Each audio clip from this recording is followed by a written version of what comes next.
One of the things that's really struck me about intellectual life is how often we get the questions wrong. And we often get them backwards, not just wrong, but actually backwards.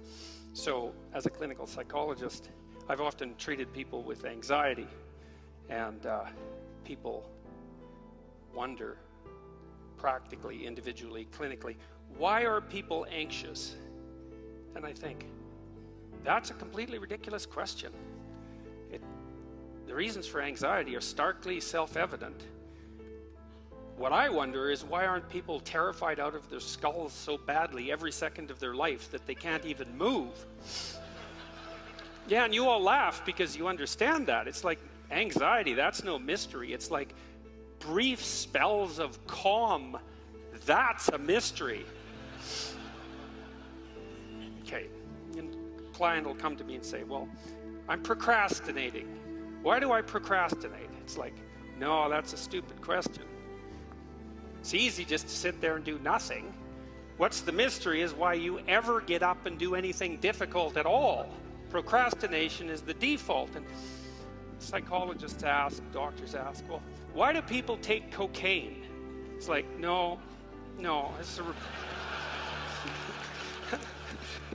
it's the wrong question. The right question is, why not, like an addicted rat, don't you just take cocaine all the time until you die? That's the question. And this question about meaning is like that too. Is there meaning in life? That's a stupid question. And I'm serious about that. That's not a question you ever ask yourself if you're in pain, right? Because when you're in pain, you know that life has a meaning. It's the pain. And you can't argue yourself out of that meaning. And so, when we're asking whether or not life has meaning, that isn't what we mean. What we mean is, in the face of life's pain and suffering, does life have any positive meaning? And that is not the same question. Now, I'm going to leave that aside for a minute, and I'm going to tell you a little story. It's a little experiment. Remember, in 1989, when the Berlin Wall fell down, there was a great celebration in Berlin, and the Berlin Philharmonic Orchestra played a part in it, and they came out to a section of the wall that had been knocked down, where there was a huge crowd, and played Beethoven's Ninth. And I remember watching that, the great third movement, the triumphant third movement, and it was so wonderful to see everyone there and hear this orchestra playing those unbelievably remarkable notes in triumph that this horror show had finally come to a halt. You can imagine someone critically minded and rational at an event like that, standing behind you as you're listening to the great strains of that symphony manifest themselves, tap you on the shoulder and say, well, you know, that symphony is going to end. What makes you think it has any meaning at all? It's like, well, how do you respond to something like that? You say, you should reconsider the way you're looking at the world there, buddy. Because that's just not the right answer.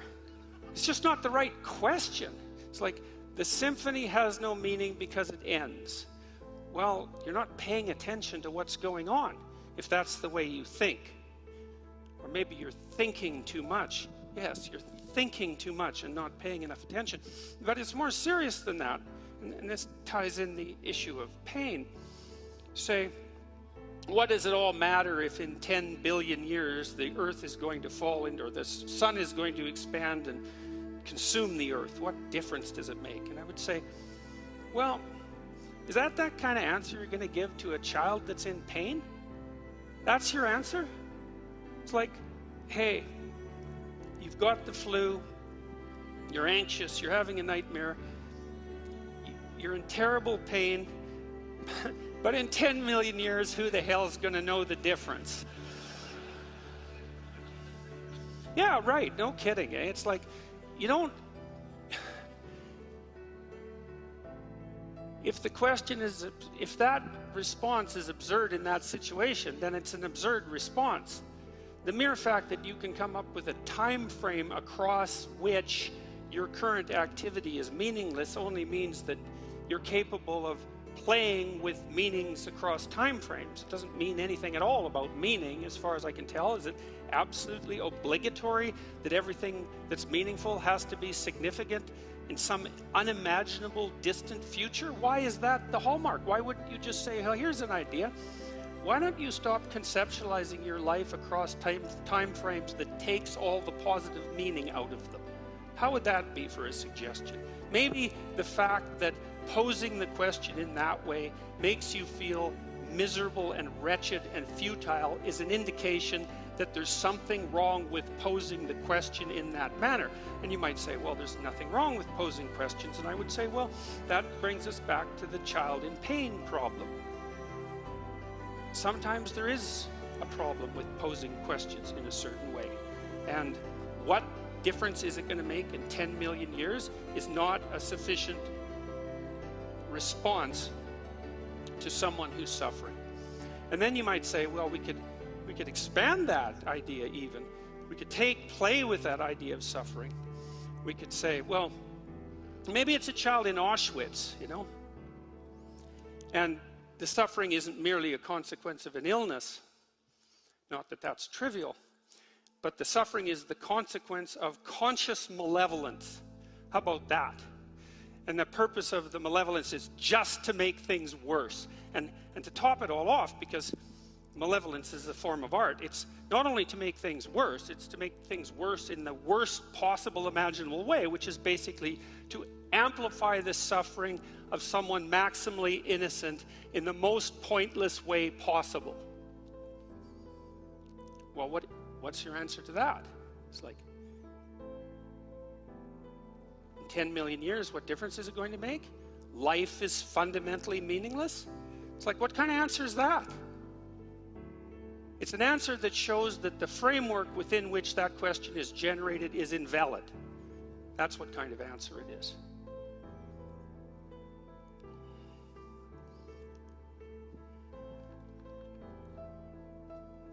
I realized a while back that I had gone through a process when I was in my 20s. It was akin to something Descartes did. I'm not trying to compare myself to Descartes. But he was trying to look for something that he couldn't doubt. And the consequence of his search was, I think, therefore I am. Which I don't think is exactly a good translation of what Descartes meant. I think he meant something more like, I can't dispute the reality of my own consciousness. Something like that. And that's good. That isn't where I got to in my contemplations. I was looking for something that I regarded as incontrovertible.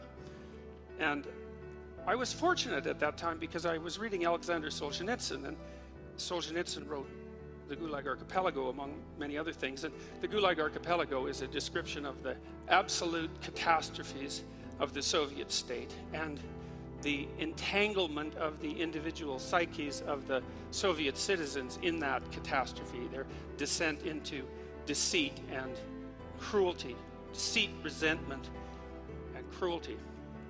And Solzhenitsyn said in the Gulag Archipelago that he thought the Nuremberg trials were the most important event of the 20th century. And the reason he said that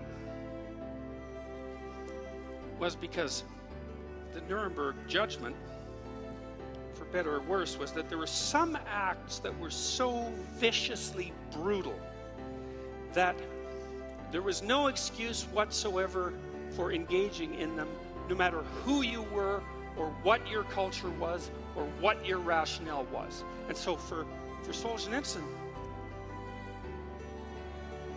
the Nuremberg trials established what you might describe as the transcendent reality of evil.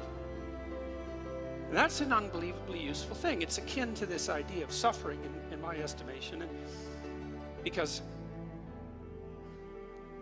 well, it's the child in Auschwitz problem. It's that you need an answer to the problem posed by the suffering of innocence as a consequence of malevolence. You say that's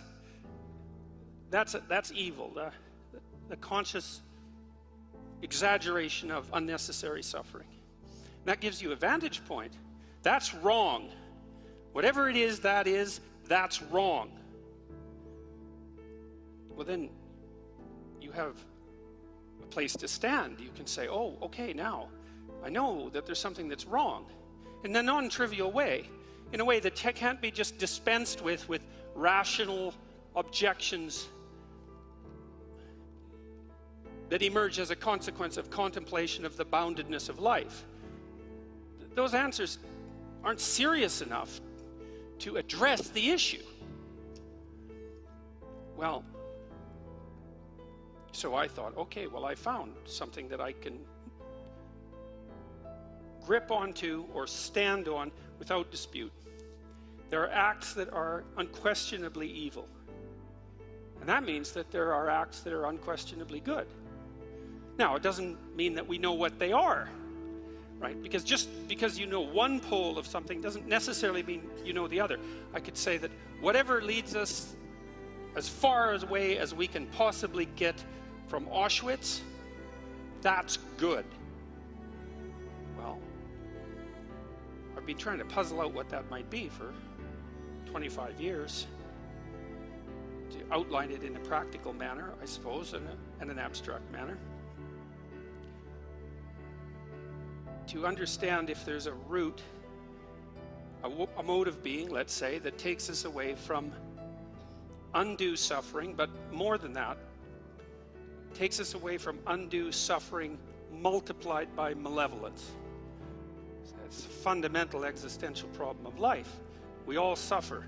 That's the meaning of life. We all suffer. The suffering is exacerbated by the malevolence in our hearts and the malevolence in the hearts of all of us. And the paramount issue that faces us is what to do about that. And the answer is, I think, live a life that manifests itself as meaningful. Because it seems to me that the meaning isn't a rational phenomenon. It's not something that you create. This is where Nietzsche, I think, got it wrong. He believed that as a consequence of the death of God, we would have to create our own values. We would have to become gods ourselves, so to speak. But I don't think that Nietzsche was right, because I don't think that we can create our own values. I think that we have to discover them. And I think that what we discover are eternal values. And I think that the eternal values that are discoverable are precisely the values that lead us away from the pathway to perdition that was characterized by places such as Auschwitz. And I also think that we all know this. Now, it's not that we can't question it, because we can question it. But the questioning is, in some sense, beside the point, like the person objecting to the grandeur of Beethoven's Ninth by pointing out that it's going to end. The questioning is beside the point. It's missing the point. I've studied a variety of great psychologists, Jean Piaget and Carl Jung and Freud and Carl Rogers, many of the great 20th century clinicians. And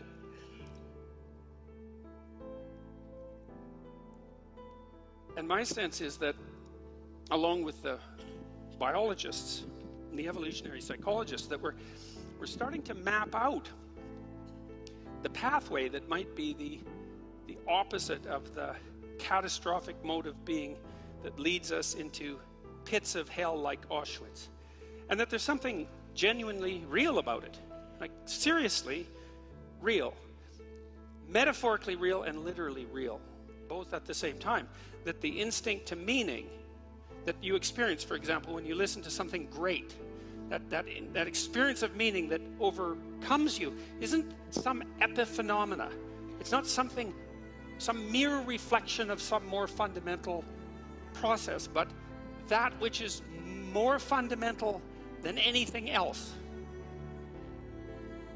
You say, well, you can't deny that pain is real and suffering is real, and you can't deny that suffering induced by malevolence is the worst of all possible sufferings. Those are all undeniable as far as I'm concerned. Those are all meanings of life. And they're real enough so that if you encounter them, like if you encounter true malevolence, the probability that you'll walk away from it unscathed is very, very low. It will damage you psychophysiologically, and you might never recover. And that's real enough for me.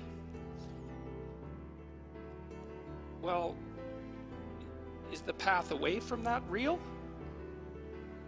Is the path that transcends that real? Maybe it's more real. That's what I've come to believe, as pessimistic as I am about the nature of humanity, myself included.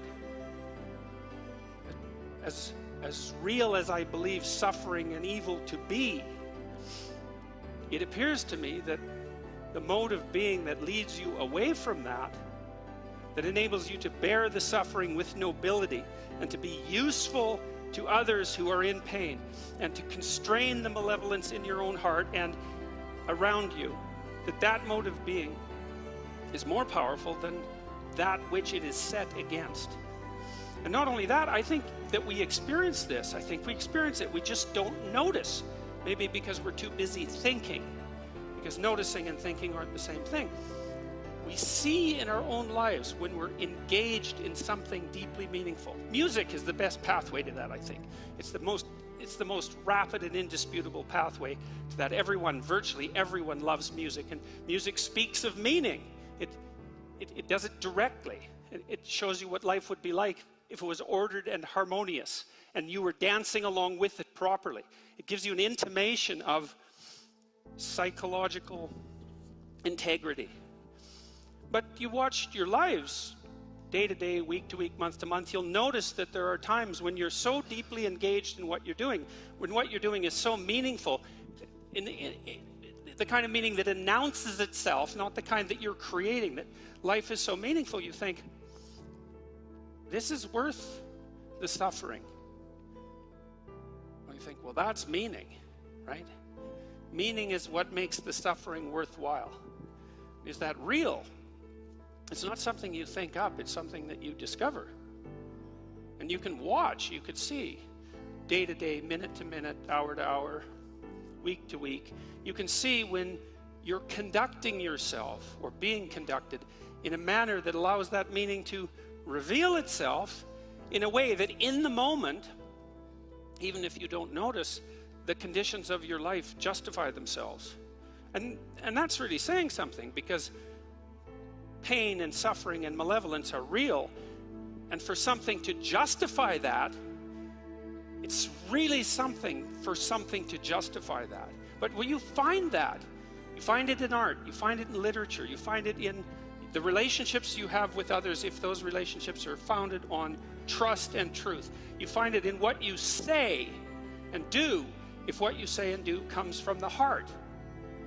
You can experience that.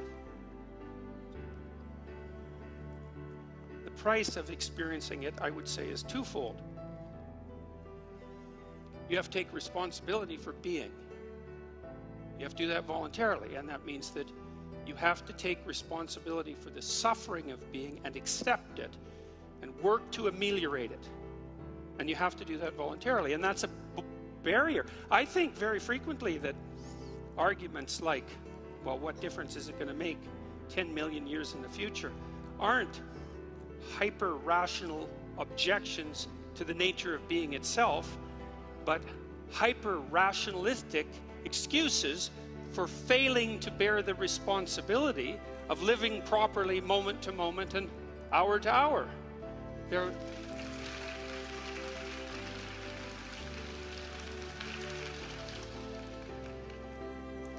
Say you have a child who's sick, maybe one who's been hurt. You say, well, what do you say or do in the face of that? Well, you say, hey kid, I'm here with you. I'm here beside you. Matters what's happening to you. And we're going to do everything we possibly can to get through this together. And if you're lucky, you get a hug as a consequence of that. And you think, if you don't think that's meaningful, man, there's something wrong with your soul. And answer, what the hell difference is it going to make in 10 million years? That's the devil himself speaking.